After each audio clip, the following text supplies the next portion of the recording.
Hey guys, it's Stephanie. Welcome back to my YouTube channel. I have been in a pretty deep conversation with a friend of mine who shall remain not anonymous about The Last Jedi reshoots and what we expected to be in the movie through concept art and what people saw on the set of The Last Jedi and what we got in the theater. It's almost like there were two movies, and the one we thought we were going to get is on the cutting room floor. And it also makes you wonder just how much the movie was reshot.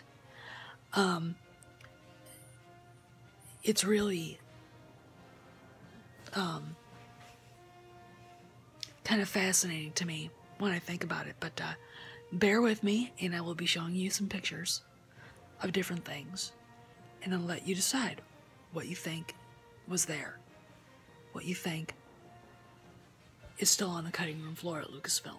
So these are pictures of the Lego set with Supreme Leader Snoke with a Palpatine hologram. Now, this would lead you to believe, anybody to believe, that we were going to see an introduction of Emperor Palpatine into The Last Jedi, connecting basically the OT and the prequels to the sequels, and that Snoke had a link to all of that. Well, guess what? No way did that happen. And it makes me just wonder just what was filmed and left on the cutting room floor, and was that part of JJ's plan? But wait, there's more. We have concept art from the movie itself. Here we've got Luke and Rey looking out a window that's reminiscent. It's on Act 2, looking out a window that's reminiscent of the Emperor's observation window in his throne room, which is an interesting concept. And then we have Luke being visited by a Force Sith ghost in red. And then we have Skywalker as we wanted to see him, as we expected to see him, in full kick-ass mode. Luke's temple as Rey approaches him. And these next ones are interesting. This is the invasion of Act 2, and you can see Kylo Ren's ship in the distance as the Knights of Ren are coming in to attack Luke and Rey. And these next two are not concept art, but I've seen concept art before that. This is the Knights of Ren and Kylo Ren with Luke and Rey. And here's one that's really interesting to me. And why it's interesting to me is I've seen concept art for this, and it's Ren standing on a cliff on Act 2, Rey holding onto the cliff, dropping Anakin's lightsaber. Now, it just leads me to believe that they had filmed these, that there was, and the reason why I believe that this is actually, this whole invasion of Act 2 is filmed is because there's an article that I'm going to link here that talks about wire fighting, seeing guys flying through the air, uniformed guys in medieval armor dressed as knights.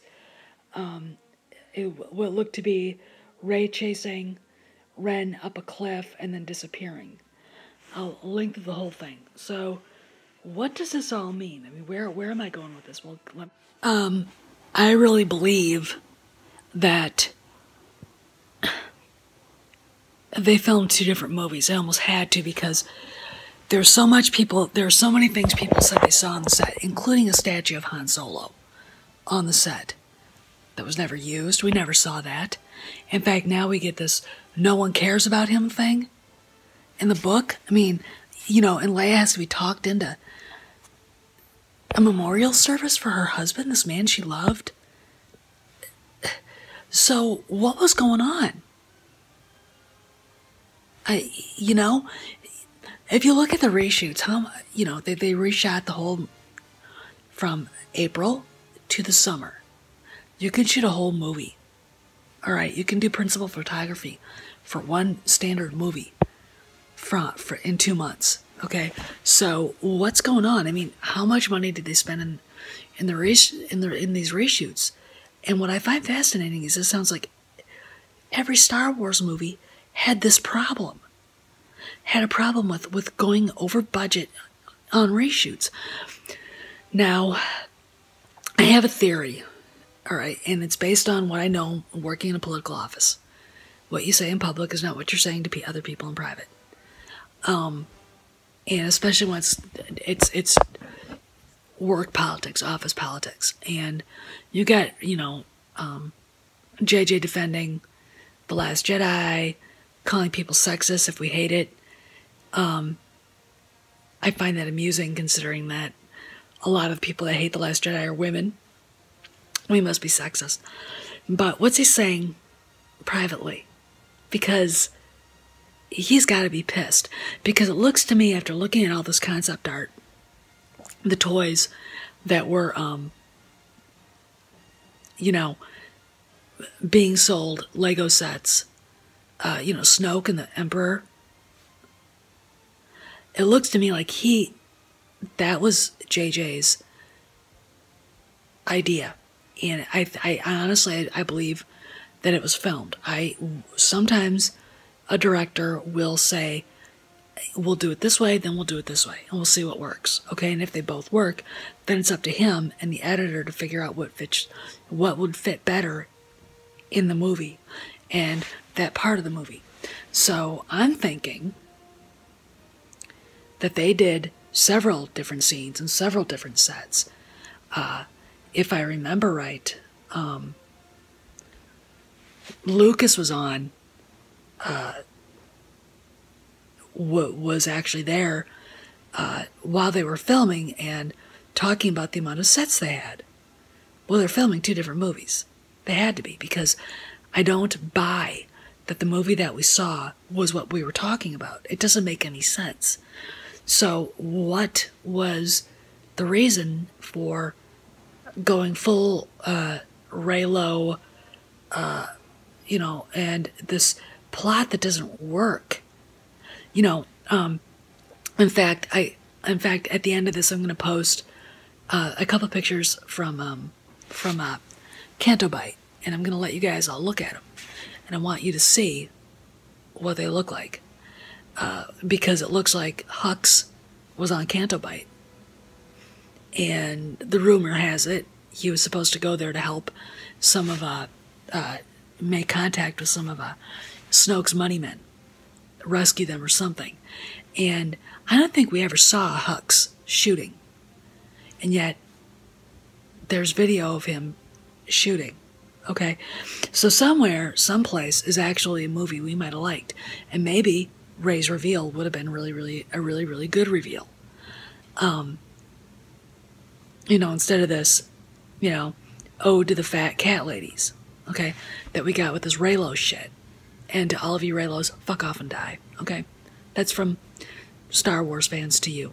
Okay, just go away. Just find something else to fly around like vultures, okay, and hover over, because you're sickening. So anyway, but I find it fascinating, and I've always wondered why, because everything that we talked about made sense, and it sounds like to me that JJ had a continuity thing going on, and then this bizarre mishmash of garbage just showed up on our screens. It's like, what was Johnson thinking? I mean, they're all like, well, he just threw it out. Did he throw it out? He threw it out in the editing room, because I guarantee you there was stuff that made sense that would have continued the story in the correct manner, and we would have been a lot happier had he just kept what was supposed to be, what JJ wanted. And I'm not even a fan of JJ Abrams, but like I said, he's back to probably trying to fix this mess. And I look at Kathleen Kennedy, and it's like, you let a non-entity, a director who's never directed anything more than a $5 million budget, run away with a $200 million middle franchise film, the most important film in this part of the saga, because it's the middle, right? It's always the middle film in a trilogy will always be the most important part, because it links everything together. Now, did she want him to do that? He went full SJW. Maybe. It's almost like he's playing a joke on people. All right, and you know, Johnson. I actually have to. I'm going to be perfectly honest with you. I think that he probably knows that he's not going to get his trilogy, which is why he's acting like such a jackass, and why he goes after Mark Hamill like that. But you know, you guys just let me know what you think. Feel free to subscribe, hit the bell, leave your comments. I love them. I'm having a blast doing this. I mean, honest to God, I'm having a great time. So, you know, let's talk about this. Where'd the money go and why they do what they did? This is Steph, setting out. See you around the galaxy.